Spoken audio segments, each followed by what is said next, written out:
जी मैं काम यही करता हूं कि सुबह शाम काम की तलाश करता हूं। और रही रहने की बात, मेरा आता पता ठिकाना इस कार्ड पर लिखा है। आप में काफी काबिल लगते हो। तुम इधर उधर नौकरी की तलाश में भटकने के बजाय यहाँ हमारे साथ महिला आश्रम में काम करना पसंद करोगे? जरूर करूंगा। नौकरी चाहे महिला आश्रम में हो, चाहे पुरुष आश्रम हो, चाहे पशु आश्रम में हो। मगर मेरी भी एक शर्त है, उस आश्रम में घर तोड़ने के बजाय घर जोड़ने का काम शुरू हो जाना चाहिए, जो आप करेंगे नहीं। जी? नमस्कार। इडियट। क्या हुआ? डैडी की तबीयत तो ठीक है ना? इनकी तबीयत तो बिल्कुल ठीक है, लेकिन बात क्या है डॉक्टर अंकल? सेठ जी ने अंजल सब त्याग दिया है। हा? ना कुछ खाते हैं ना पीते हैं। मगर क्यों? डैडी, क्या बात है? क्या हुआ डैडी? मैं बताता हूँ बेटी। सेठ जी ने कसम खाई है, जब तक तुम शादी नहीं करोगी और अपने पति के साथ आकर उनके पैर छूकर आशीर्वाद नहीं लोगी, तब तक न वो अन्न खाएंगे न पानी की एक बूंद अपने हलक से नीचे उतारेंगे। ये क्या जिद है डैडी? आप भी बच्चों जैसी हरकतें करने लगे।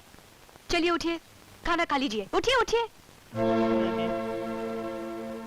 तुम अपनी जिद पर अड़े रहो, मैं अपनी जिद पर अड़ा रहूंगा। अगर ये अपनी जिद पर इसी तरह अड़े रहे तो शायद कल का सूरज ने देखना भी नसीब नहीं होगा। अब इनकी जिंदगी तुम्हारे हाथ में है सीमा बेटी।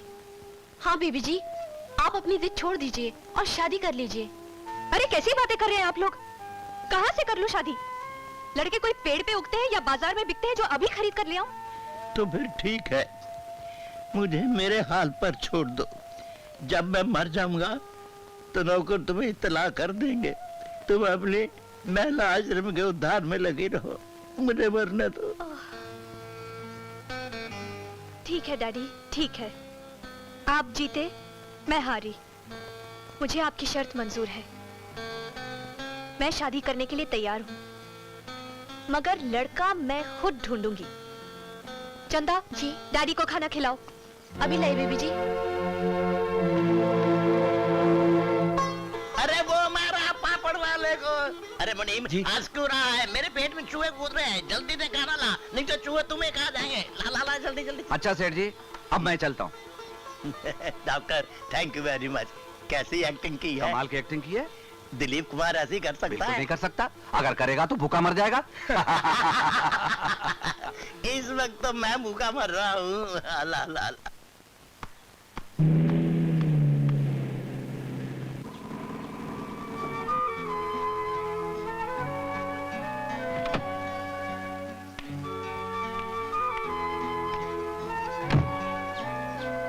अमर बाबू यही रहते हैं क्या? जी हाँ। जरा बुलाओगे? जी अभी बुलाता हूँ।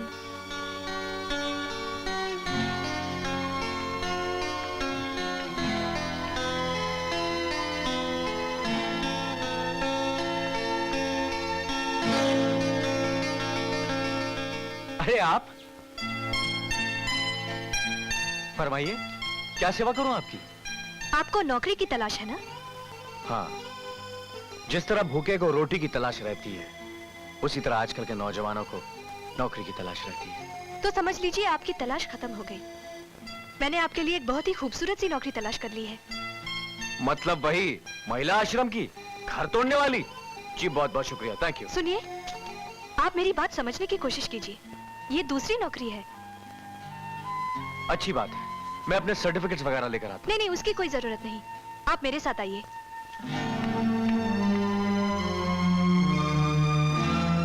आइए ना। सबसे पहली शर्त मिस्टर अमर कुमार, सीमा देवी के साथ आपकी शादी जाली है, यानी कि झूठी शादी होगी। असलियत में आप सीमा देवी की मुलाजमत करेंगे और इस मुलाजमत के इवज में आपको हर महीने 2000 रुपया तनख्वाह मिलेगी। ठीक है? ठीक है। शर्त नंबर 2, दुनिया वालों के सामने, समाज में अमर कुमार को सीमा देवी से हस्बैंड जैसा व्यवहार करना होगा, लेकिन अकेले में अमर कुमार सीमा देवी के सिर्फ मुलाजम होंगे। इससे ज्यादा कुछ नहीं। जी, ये बात तो मंजूर है, मगर एक सवाल मैं भी पूछना चाहता हूं वकील साहब, जवाब दीजिएगा। पूछिए। अगर सीमा देवी को बच्चा हो जाए तो उस पर किसका अधिकार होगा? बच्चे कैसे हो सकते हैं? जैसे होते हैं। Shut up. माफ कीजिएगा वकील साहब, ये 2000 रुपए की लालच देकर मुझसे नकली शादी करने के लिए कह रही हैं, और मैं इस बात से साफ इनकार करता हूं, क्योंकि ऐसी लड़की अगर मुझे अपनी सारी दौलत, जायदाद सब मेरे कदमों में रखकर सचमुच भी अगर मुझसे शादी करना चाहे तो भी मैं साफ इनकार कर दूंगा। क्या तुम्हारी ये हिम्मत? हिम्मत तो आपने अभी देखी नहीं है मेम साहब। आप लड़की जाते हैं इसलिए माफ कर देता हूं, अगर कोई दूसरा होता तो वो हाथ मारता कि नकली शादी तो एक तरफ, आप असली शादी के लायक भी नहीं रहती।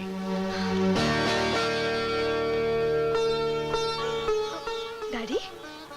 मिस्टर अमर कुमार, मेरा नाम करमचंद है, मैं सीमा का बाप हूं। नमस्कार। नमस्ते। मुझे तुम्हारी साफ गोई और करख्त जवाब सुनकर बहुत मजा आया। साफ साफ बात करने की मेरी आदत है हुजूर, मगर तकलीफ तो यह है कि जमाना इस आदत की दाद तो देता है मगर नौकरी नहीं देता, बल्कि जज्बात को ठेस पहुंचाकर, मेरी गरीबी का मजाक उड़ाकर, मुझे पैसे का लालच देकर मुझसे गलत काम करवाने की तमन्ना रखता है, और मैं ऐसी हजारों नौकरियों को ठोकर मारता हूं। अमर बेटे, कौन कहता है कि तुम्हारी आदत की कदर करने वाला इस दुनिया में कोई नहीं? मैं हूं ना। आज से मैं तुम्हें अपने ऑफिस में मैनेजर की नौकरी देता हूं। जी? यस। डैडी, डैडी आप धोखा खाएंगे, आप इन्हें पहचानते नहीं। आदमी की पहचान मुझे तुमसे ज्यादा है बेटे। तुम्हें तो इतना भी मालूम नहीं है कि सोने और पीतल में फर्क क्या होता है। पीतल से बनते हैं बर्तन और सोने से जेवर। तुमने सोने को पीतल समझ लिया। आओ बेटे।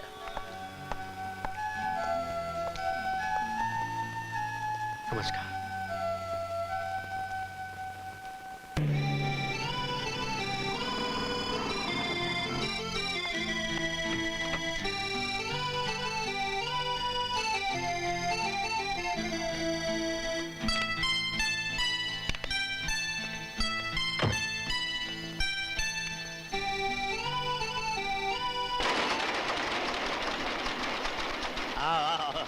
हमारे बेटे जरा फैक्ट्री देखो। एटल साइकिल फैक्ट्री एक लीडिंग फैक्ट्री है जो साइकिल ही नहीं मोपेड भी बनाती है। क्वालिटी और फिनिश में इसका बड़ा नाम है। अब इस नाम को बरकरार रखना तुम्हारा काम है। अमर, आज से तुम इस एटल साइकिल फैक्ट्री के मैनेजर हो गए, मगर इसके साथ तुम्हें मेरा एक जाती काम भी करना होगा जो सिर्फ तुम कर सकते हो। फरमाइए, मेरे बस में होगा तो जरूर करूंगा। मेरी बेटी को शादी के नाम से चिढ़ है, वो शादी करना ही नहीं चाहती। अगर तुम उसे शादी करने पर आमादा कर लो तो ये तुम्हारा एहसान मैं 7 पुश्तों तक नहीं भूलूंगा। अरे नहीं नहीं नहीं नहीं, कैसी बातें कर रहे हैं आप? एहसान तो आपने मुझ पर किया है। अगर मैं आपके किसी काम आ सकूं उसे मैं अपनी खुशनसीबी समझूंगा, और सीमा जी की जो जिम्मेदारी आपने मुझ पर सौंपी है उसे मैं निभाकर ही रहूंगा। सच? यस सर, लेकिन इस वक्त वो जिद का फौलाद है, और फौलाद को पिघलाकर मोम बनाना, इसके लिए थोड़ा सा वक्त लगेगा। मगर ये काम मेरे जीते जी तो हो जाएगा ना? जी हाँ, भगवान ने चाहा तो आपके जीते जी आपकी बेटी सीमा की तो क्या, उसके बच्चों की भी शादी हो जाएगी। जियो बेटे, तुम्हारी बातों से मेरी आस बनने लगी है। काश तुम मुझे पहले मिले होते। अच्छा सर, मैं चलूं? जाओ, जीते रहो। भगवान करे बेटा, नौकरी में तेरी तरक्की हो और पगार में पूरे 500 रुपए की बढ़त हो। माँ, इस प्रमोशन के लिए ऑफिस में बहुत से क्लर्क्स पूरी कोशिश कर रहे हैं, लेकिन मेरा रिकॉर्ड देखकर मुझे लग रहा है ये प्रमोशन मुझे ही मिलेगी। भगवान करे ऐसा अरे माँ, माँ क्या हुआ? क्या हुआ माँ? दिखाओ तो। दिखाओ माँ। कितने जोर से मेरे पाँव को लगा। पापा, एक बात पूछूं? बोल। एक दिन शारदा मामी की ठोकर से कप टूटा तो नानी ने उनको थप्पड़ मार दिया, और आज नानी की ठोकर से गिलास गिरा तो भी नानी ने शारदा मामी को थप्पड़ मार दिया। ऐसा क्यों? एक बहुत आसान सी मिसाल दूं? ये क्या है? छुरी। ये क्या है? सेब। अभी छुरी को सेब पे गिराओ या सेब को छुरी पे गिराओ, हर हालत में बेचारा सेब ही कटेगा। और ये जो तेरी नानी है ना, हाँ? ये छुरी नहीं है, ये कुल्हाड़ी है। तो कुल्हाड़ी को पैर पे मारो या पैर को कुल्हाड़ी पे मारो, हर हालत में पैर ही कटने वाला है। ये बच्चे को उल्टी सीधी क्या पट्टी पढ़ा रहे हो? नहीं नहीं, पट्टी नहीं पड़ा था, इसकी आंखों पे जो पट्टियां लगी थी ना, वो पट्टी खोल रहा था मैं। ऐसी बकवास फिर की ना तो मुझसे बुरा कोई नहीं होगा। हाँ जाहिर बात है, तुमसे ज्यादा कोई बुरा हो भी कैसे सकता है? क्या मतलब? नहीं नहीं, ये मन की ख्यालात की कोई डकार थी, वो निकल गई। वो कुछ भी नहीं बोला मैंने। अरे पहलवान, ऐसे कमर पे हाथ रख के यहाँ मत खड़ी हो, डर लगता है कहीं घबराहट में सालन में नमक की जगह शक्कर डाल दूंगा तो तुम्हारी माँ की सड़ी हुई सैंडल सुबह सुबह खानी पड़ जाएगी। जाओ ना यहाँ से, मैं तुम्हारे पैर पड़ता हूँ, जाओ। अरे मैं कहा अखाड़े में फंस गया हूँ यार। नहीं, वापस जाओ, खड़ी है। क्या मुसीबत।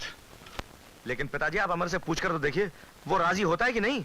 वो कौन होता है राजी न होने वाला?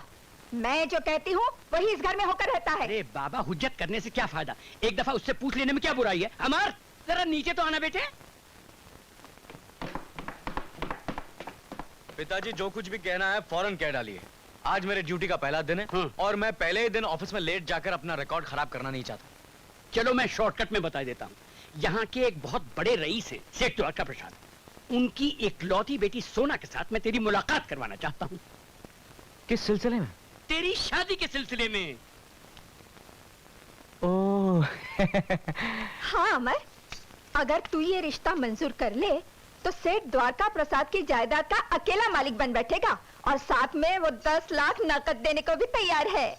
अच्छा अच्छा अच्छा अच्छा। तो दूल्हों के बाजार में आप मुझे 10 लाख रुपए में नीलाम कर रहे हैं ना? कैसी बात करता है? किसी बड़े घर में शादी करने का मतलब अपने आप को नीलाम करना होता है क्या? बिल्कुल।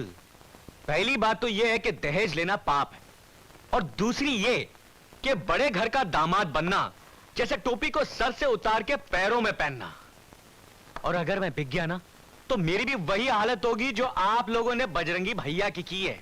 बेचारा आप लोगों के एक एक इशारे पर सारंगी की तरह बचता रहता है और मुझे सारंगी बनने का कोई शौक नहीं। Bye bye.